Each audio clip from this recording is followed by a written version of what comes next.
Well, Paul, you've written a new book called Dangerous Calling, and it's a provocative title. And I wonder if you could just talk to us a little bit about what you mean by the phrase dangerous calling.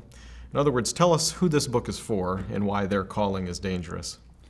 The more I've thought about my own life and ministry, the more I've talked to pastors littered around the world, the more I've become convinced that there are a set of temptations that, if not unique to, are intensified by local church ministry, that there's a way in which you step into the middle of that war of the gospel.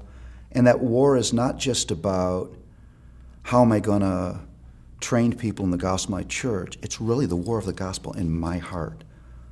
What's going to motivate me? What am I going to want? Why am I going to do the things I do? Why did that elder upset me? Why am I less than honest about my own life? That's a war that goes on inside of me. And nobody's talking about this. I mean, when you talk about struggles of ministry, what are the typical topics?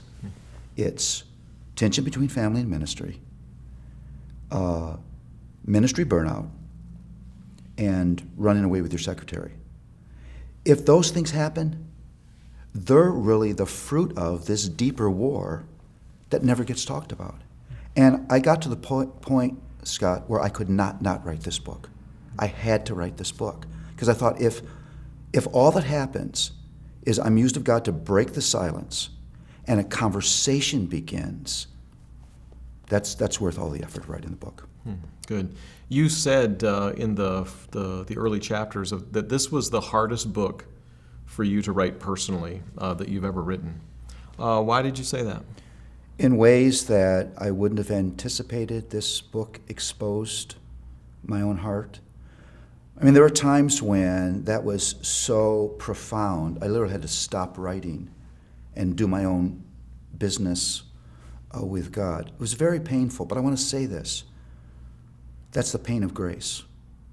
That's God pressing in on me in ways that I can't escape. It's under the thumb of a gloriously gracious Redeemer who's not going to let me out because he loves me. That's grace.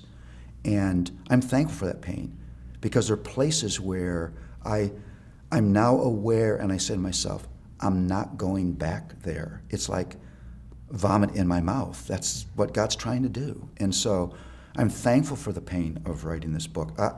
I will say, it's hard for me to imagine that anybody will benefit more from this book than I have. If no one ever read it, I'd write it again because of what God has done in my own heart. Yeah.